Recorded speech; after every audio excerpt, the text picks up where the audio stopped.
que nous allons faire. Aujourd'hui, le message est très simple. Les jeunes n'ont pas beaucoup d'expérience. Ils viennent de découvrir la vie. Donc ceux qui connaissent, les choses qu'ils connaissent ne sont pas compliquées. C'est quand on devient adulte que ça se complique, n'est-ce pas? Quand on était jeune, dans la maison de papa, de maman, je ne réfléchissais même pas. Quand j'ai commencé à vivre seul, je me suis rendu compte que même la chaise coûte cher. Je comprenais pourquoi quand je montais sur la chaise, on me tapait. Tu descends. Je me dis, les chaises sont là à la maison. Mais quand j'ai vécu seul, j'ai sorti là. Si même la chaise coûte cher, c'est que le lit va coûter combien? C'est je veux faire comment pour avoir la télévision. Parce que plus on grandit, plus les choses deviennent compliquées. Et on se met à gérer les choses beaucoup plus compliquées. Amen.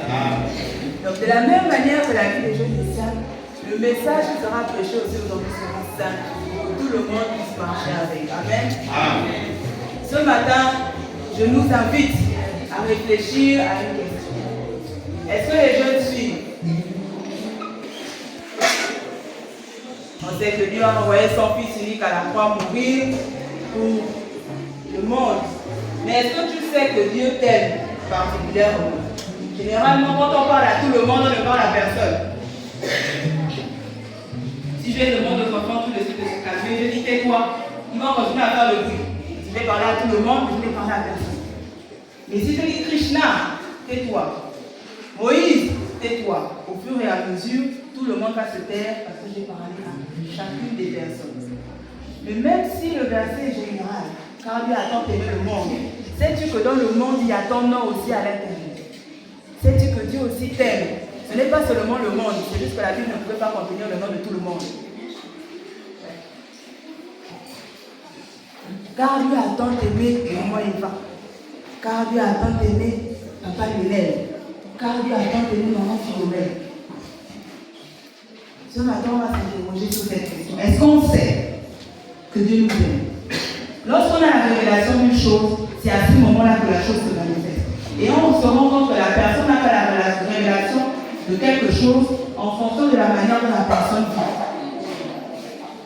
Quand on regarde des films nigériens, il y a souvent des histoires où il y a une orpheline qui vit une vie difficile. Après, elle découvre plus grande que finalement son père était un héritier et que son père avait beaucoup d'argent et qu'elle héritière et qu'il cherchait à la retrouver. Il avait la belle-mère du champ. C'est au moment où elle découvre cette information qu'elle reprend son identité. C'est sa vie avant qu'elle ait l'information. Était une vie de misère, mais une fois qu'elle a eu l'information, elle a remonté son identité. Et ce matin, pour savoir si on sait que Dieu nous aime ou pas, on doit regarder à comment nous vivons. Je ne vais pas vous aider avant, quand les jeunes sont impolis, ils sont venus citer les vies des adultes. Mieux je vous pose la question, vous-même vous répondez. Comme ça, au moins quand vous allez répondre, vous allez vous accuser vous-même, vous n'allez pas citer mon nom. N'est-ce pas? Donc quand on regarde nos vies, est-ce qu'on vit les vies des gens qui savent que Dieu les aime? Est-ce que la manière dont on vit, ça ressemble à quelqu'un qui est au courant que Dieu l'aime? Pour nous aider à comprendre cette question, je nous invite à nous lever alors que nous allons lire la parole de Dieu dans Éphésiens chapitre 3, verset 14 au verset 19. Si quelqu'un peut prendre Romains chapitre 5, verset 10 à 11.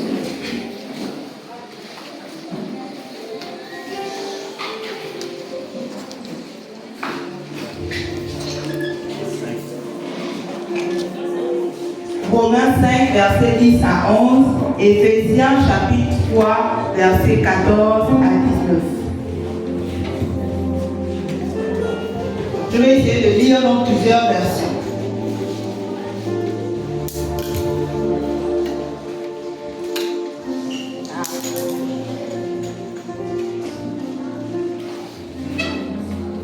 Donc la première.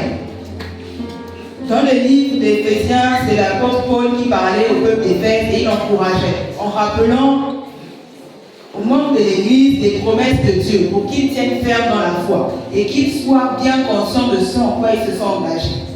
Donc la parole de Dieu dit: voilà pourquoi je plie les genoux devant le Père de notre Seigneur Jésus-Christ, de qui toute famille dans le ciel et sur la terre tient son nom. Je prie qu'il vous donne conformément à la richesse de sa gloire d'être puissamment fortifié par son esprit dans votre être intérieur, de sorte que le Christ habite dans votre cœur par la foi. Je prie que vous soyez enracinés et fondés dans l'amour pour être capables de comprendre avec tous les saints quelle est la largeur, la longueur, la profondeur et la hauteur de l'amour de Christ, et de connaître cet amour qui surpasse toute connaissance, afin que vous soyez remplis de toute la plénitude de Dieu. À celui qui peut faire, par la puissance qui agit en nous, infiniment plus que tout ce que nous demandons ou pensons. Je vais lire la version Bible du Semeur. C'est pourquoi je me mets à genoux devant le Père, de qui dépendent comme d'un modèle toutes les familles des cieux et de la terre. Je lui demande qu'il vous accorde à la mesure de ses glorieuses richesses d'être fortifié avec puissance par son esprit dans votre être intérieur. Que Christ habite dans votre cœur par la foi, enraciné et solidement fondé dans l'amour, vous serez ainsi à même de comprendre avec tous ceux qui font partie du peuple saint combien l'amour de Christ est large, long, élevé et profond. Oui, vous serez à même de connaître cet amour qui surpasse tout ce qu'on peut connaître, tout ce qu'on peut en connaître, et vous serez ainsi remplis de toute la plénitude de Dieu. On va reprendre place. Amen.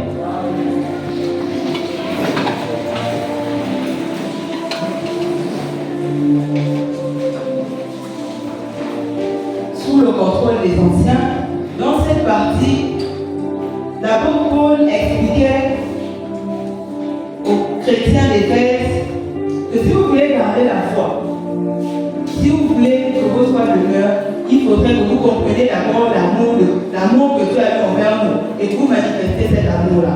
C'est une fois que vous aurez compris l'amour que Dieu a envers vous que cela vous aidera à être un peu plus fort dans votre foi.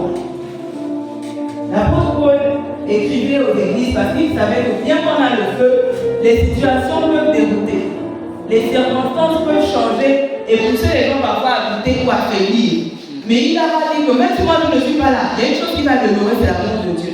Et une fois que vous aurez retenu ou compris à quel point Dieu vous aime, ça vous accompagnera tous les jours dans votre marche chrétienne et ça vous aidera à garder la foi. Et la foi de quelqu'un qui sait que son Père l'aime est inébranlable. Amen.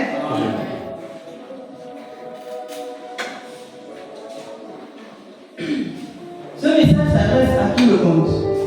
Ceux qui sont enfants de Dieu et ceux qui sont créatures de Dieu.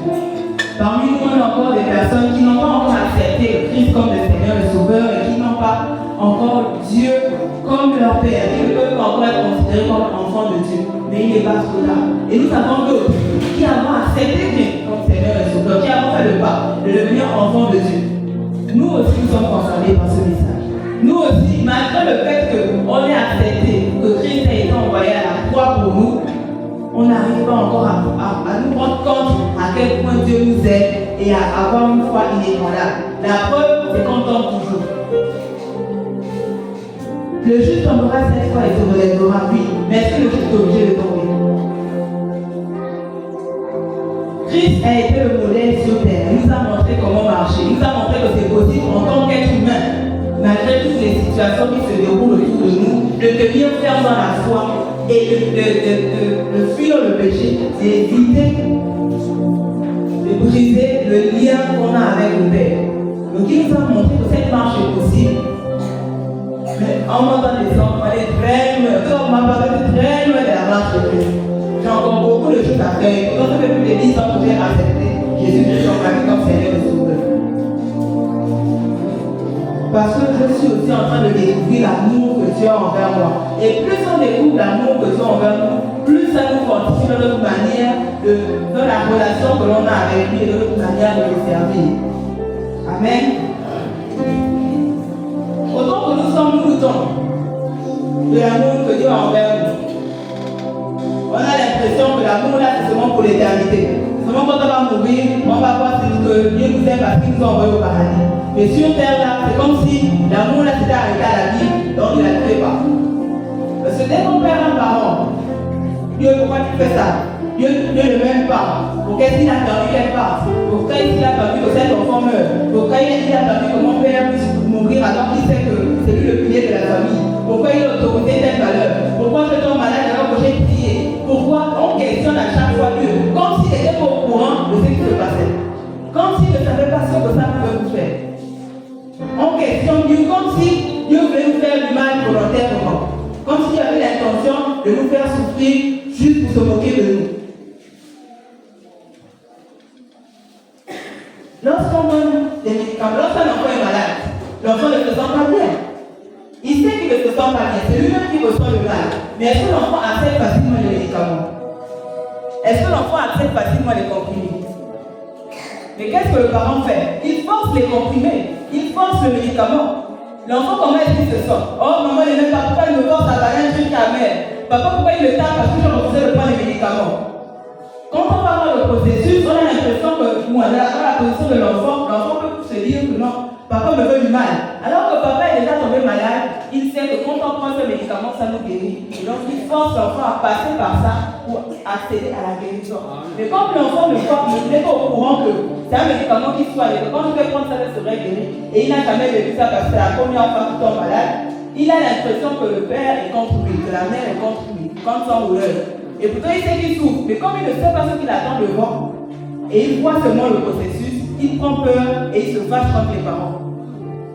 Mais après, quand il commence à courir, à jouer, il oublie. Quand c'est battu pour lui donner le médicament, il ne sait même pas d'où sort l'énergie là. Pour lui, il a retrouvé l'énergie, va retrouver ses camarades, va retrouver ses copines. Mais tout le long du processus, on avait déjà dit papa et maman, il ne même pas, moi j'avais aidé. Ce sont les autres qui s'aiment. Pourquoi moi je donne les médicaments? Pourquoi on donne les médicaments aux autres? Alors que le père, par amour, parce qu'il ne veut pas que l'enfant reste malade, ce n'est pas un bon état pour lui, il a forcé le médicament pour que l'enfant aille mieux. Par amour, il a fait passer par une phase désagréable, inconfortable, pour que l'avenir soit garanti. Amen. Mais l'enfant, on doute encore de Dieu. On doute du fait que c'est un Dieu qui nous aime. C'est parce que ça ne va pas que Dieu ne nous aime pas. Si ça va, Dieu nous aime. Dans la parole de Dieu, le Seigneur a laissé le peuple, il était fatigué. Il y a des moments où je dis, même quand je disais, c'est parfait, je disais, ça c'est un peuple têtu aussi, mais la vie me rappelle que oui, c'est comme ça que vous êtes. C'est un peuple qui a vu Dieu, vous avez vu les manifestations. Nous, c'est dans la pensée. On a la foi. Mais eux, ils étaient dans un temps où Dieu est là, ils sont là. Mais ils se sont quand même déroutés. Dieu les a appelés, les a ramenés au fur et à mesure. Et à un moment donné, il a dit, ok, vu que vous assistez, faites comme vous voulez. Dieu était celui qui dirigeait le peuple d'Israël avant. Après, ils ont voulu, oh non, les autres peuples ont des rois. Pourquoi pas nous? Oh, nous on a vu comment ils gouvernent là-bas, c'est joli. Nous aussi on veut quelqu'un qui nous gouverne. On ne veut pas quelqu'un qui n'est pas avec nous sur terre. On veut aussi que quand on parle des autres nations, on a aussi chef de devant, nous aussi on est derrière. Oh non, toi le prophète, toi les attendent de nous trouver encore. Et il a dit, ok, quand c'est comme ça, prenez votre roi. Et ils ont souffert sous le règne de ce roi. Donc parfois on peut avoir ce que l'on veut. On peut avoir une vie qui est soi-disant bien. Mais ça ne veut pas forcément dire que c'est une marque d'amour de Dieu. Donc l'état dans lequel on se trouve ne définit pas si Dieu nous aime ou pas. Ce n'est pas parce qu'on est dans un mauvais état que Dieu ne nous aime pas. Ce n'est pas parce qu'on est dans un bon état ou quelqu'un d'autre a un état un peu plus stable que Dieu l'aime plus que toi qui traverses le moins difficile.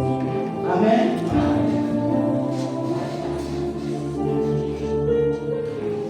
Et souvent, on limite l'amour de Dieu, surtout quand on découvre la parole de Dieu, lorsqu'on commence à être enseigné. Il dit que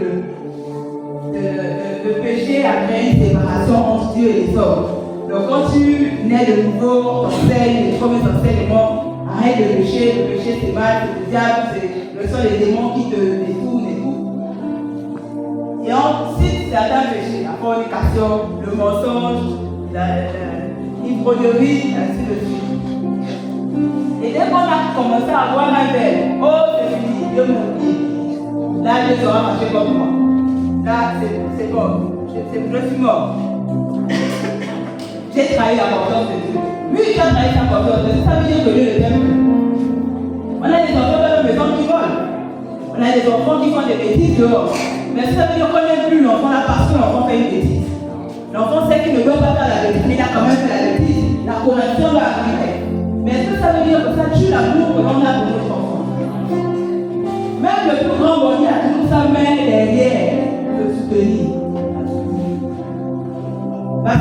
cause de ce que l'enfant est en train de faire. Si je ne suis pas là, personne ne sera là. Amen. Est-ce que quelqu'un a pris Romains chapitre 5, verset 10 à 11? Est-ce qu'on peut avoir un micro? Maman est là.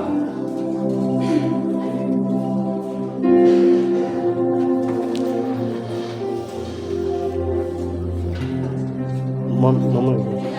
Non. Maman, il va aller comme ça. Aller comme ça.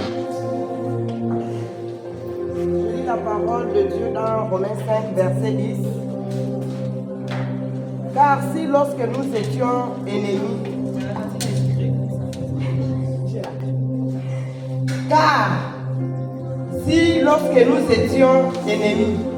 nous avons été réconciliés avec Dieu par la mort de son Fils, à plus forte raison, étant réconciliés, serons-nous sauvés par sa vie.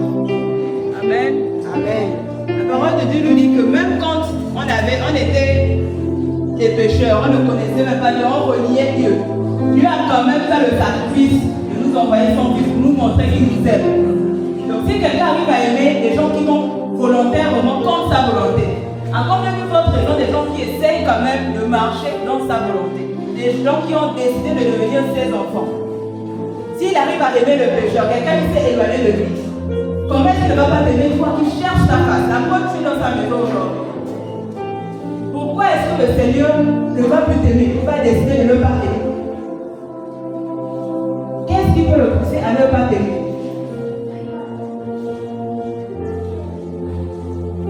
Lorsque nous étions ennemis, il nous a aimés. L'amour de Dieu ne dépend pas de ce que nous faisons. C'est pour ça que généralement quand on pêche, lorsqu'on fait quelque chose contre la volonté de Dieu, on se condamne nous-mêmes comme si c'était Dieu qui nous avait condamnés. Je ne viens plus à l'église parce que on m'a attrapé avec la femme d'autrui. L'ancien au courant que le soir avec la femme d'autrui, c'est sûr qu'il allait dire déjà aux autres responsables, si je viens là-bas, ils vont me regarder bizarrement, je suis que toute l'église est au courant. Personne n'est au courant. Il n'y a que toi-même qui sais. Mais parce que tu t'es condamné avec le péché. Tu as laissé l'esprit, tu as laissé le démon te convaincre que tu ne mérites pas de revenir dans la présence de Dieu, de revenir dans la maison de Dieu. Tu t'es éloigné seul. Mais est-ce que Dieu t'a condamné? Est-ce que tu as dit qu'il ne t'aime plus? Est-ce que Dieu t'a chassé de sa maison?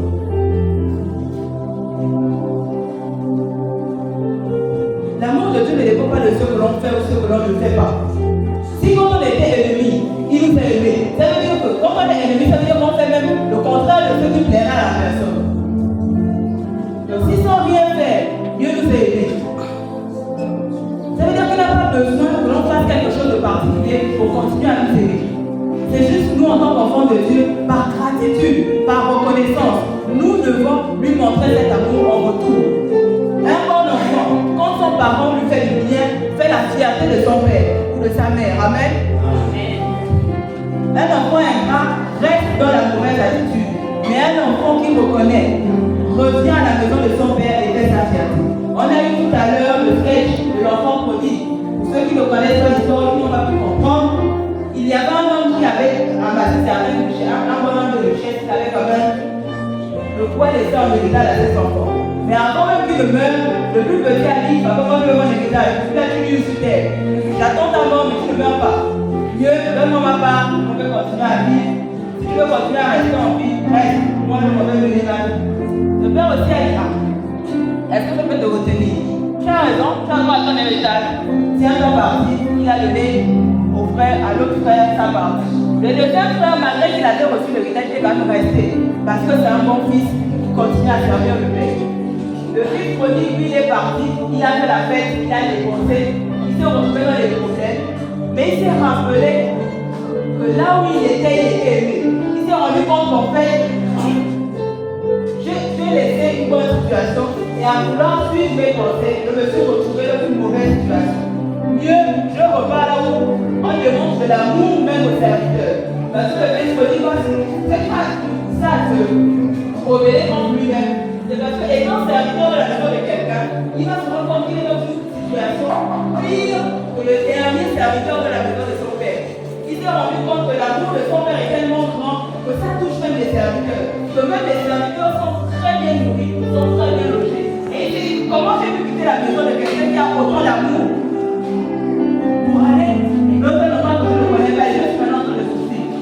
S'il est capable de donner autant d'amour, même à des inconnus, même à des serviteurs, c'est que peut-être il peut trouver assez d'amour pour en donner aussi. Même s'il me considère comme un serviteur, c'est pas grave. Je sais que j'étais trahi en tant que fils. Je peux quand même repartir, là, parce que comme serviteur, parce que j'en ai besoin. Et il est reparti. Et étonnamment pour lui, son père l'a accueilli en qualité de fils. Lui, il pensait qu'en repartant, peut-être le père allait le rejeter. Parce qu'il a mal agi. Parce qu'il était rebelle. Mais en revenant au père, le père l'a accueilli les bras ouverts. Il a redonné la place qu'il avait laissée.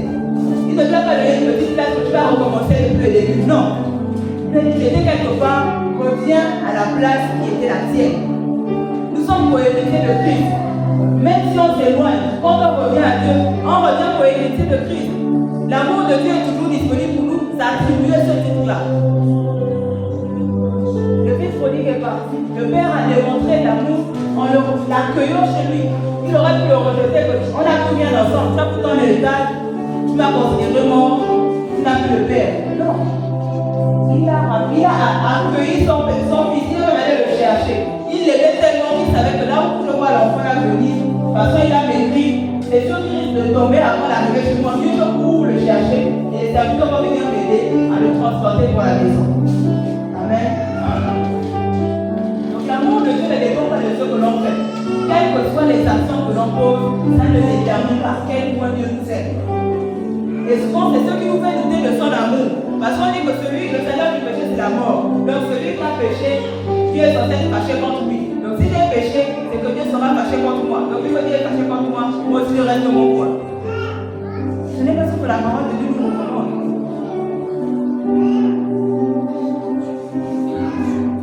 Donc ce matin, je nous encourage à avoir la foi que Dieu nous aime. En fait, savoir que Dieu nous aime, c'est là que notre foi commence. Quand tu as l'assurance de la personne qui est avec toi, ça t'aide à marcher, ça t'aide à aller de l'avant. Quand tu sais la personne qui est ton père, tu sais la personne qui te couvre, la personne qui t'accompagne, ça te donne le courage de faire des choses que tu ne pouvais pas faire sans que cette personne-là ne soit avec toi. Amen.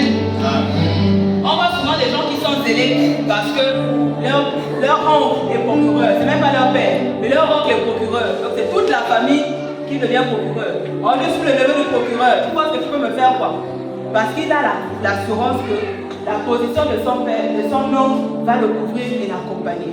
Donc notre foi commence quand on a accepté que Dieu nous aime. Quand on a l'assurance, quand on a confiance au fait que Dieu nous aime, c'est à partir de là qu'on peut manifester de grandes choses. Et c'est comme ça qu'on voit quelqu'un qui sait que Dieu l'aime ou pas. Les choses ne se manifestent pas à cause du fait qu'on n'a pas encore réalisé à quel point Dieu nous aime. Si Dieu m'aime, c'est que l'épreuve que je traverse là, je ne suis pas sorti à la taille avec Dieu.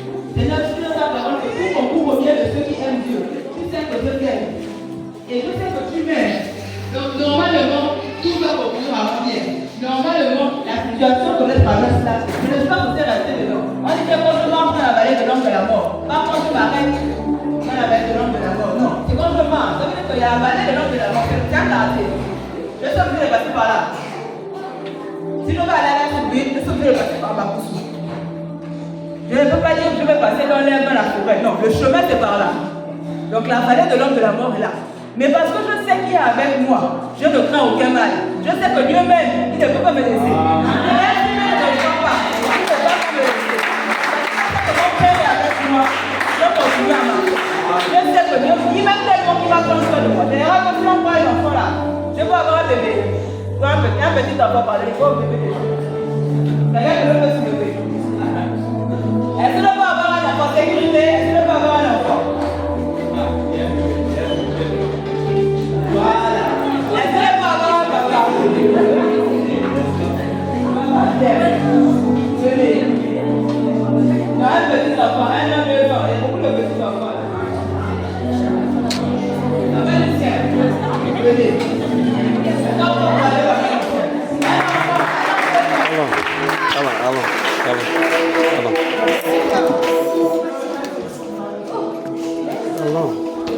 l'enfant qui est disponible. Ça va laisser fort. Est-ce que vous voyez pas? Amen. Est-ce que vous voyez moi, John?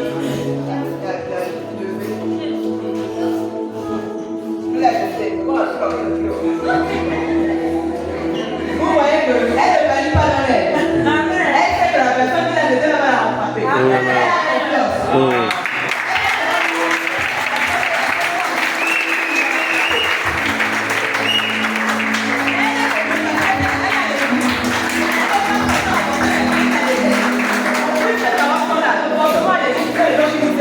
Et parce qu'elle a conscience de l'amour que les gens peuvent lui porter, elle s'est laissée soulever et il l'a rattrapé.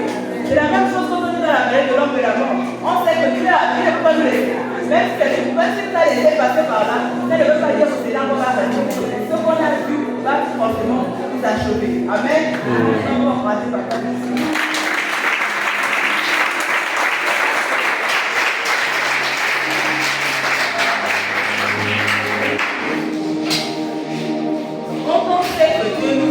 Ça nous donne la foi. Et parce qu'on a la foi, cela transforme notre manière de vivre. Cela transforme notre manière de traverser les situations. C'est pour ça qu'on va voir des gens, on a toujours quelqu'un. Même quand la situation est difficile, la personne apparaît toujours heureuse. On ne sait pas comment la personne fait, elle est toujours contente. Par exemple, les personnes qui vont travailler en forêt, pendant que les autres coulent, il y a un pas forcément joyeux de ne pas pouvoir. La manière dont tu acceptes la situation montre à quel point tu considères l'amour de Dieu. Amen. Amen. Et prendre conscience de l'amour de Dieu, ça réveille notre confiance. À l'époque, quand on se battait à l'école, je vais appeler mon grand frère. Tu sais que ton grand frère est fort et qu'il pourra te prendre là-bas. Tu as confiance à la force de ton grand frère. Venir te défendre. Amen. Quand il y a une situation difficile, lorsqu'il y a un problème qui persiste dans ta vie, comment est-ce que tu pries? Est-ce que tu pries comme quelqu'un qui a un grand frère qui va venir, qu'un grand frère Jésus va venir prendre sa part? Quand il y a un démon qui malmène ton enfant, comment est-ce que tu considères ça? Est-ce que tu abandonnes l'enfant à son sort ou est-ce que tu pries comme quelqu'un qui a la foi que le Dieu qui sert fera quelque chose? Parce qu'il nous sert, il ne peut pas nous laisser dans cette situation. Quand on considère l'amour de Dieu, quand on sait que Dieu nous aime et on réalise à quel point il nous aime, on sait que les petites choses que nous avons là, les petits problèmes que nous avons, parce qu'ils ne sont rien devant Dieu. Généralement, c'est nous qui rendons les problèmes souvent devant Dieu.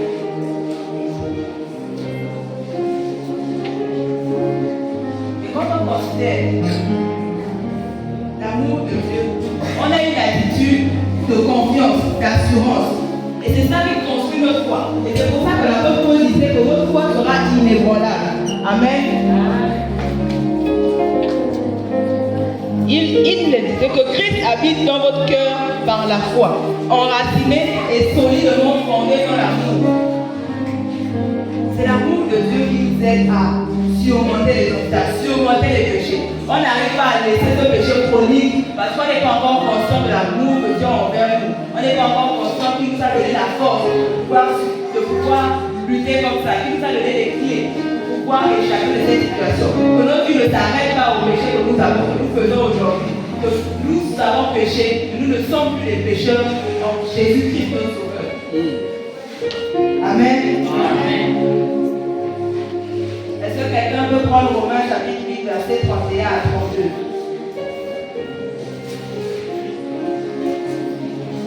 Christ disait dans sa parole que lorsqu'on lui posait des questions,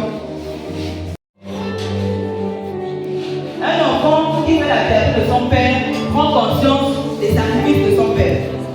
Un enfant qui fait la fierté de sa mère a pris conscience de la nécessité de bien faire les choses. Amen. Amen.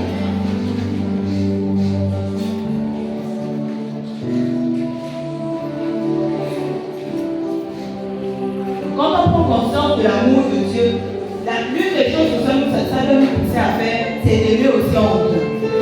Et c'est en aimant en retour qu'on se libère petit à petit des limites et des tentations. Aimer Dieu et aimer les autres. Amen. L'amour que l'on a là, ce n'est C'est l'amour que Dieu nous a donné en Jésus-Christ, en son Fils mourir à la croix pour nous, que nous développons seulement et que nous manifestons. C'est au travers du sacrifice de Christ à la croix que l'amour de Dieu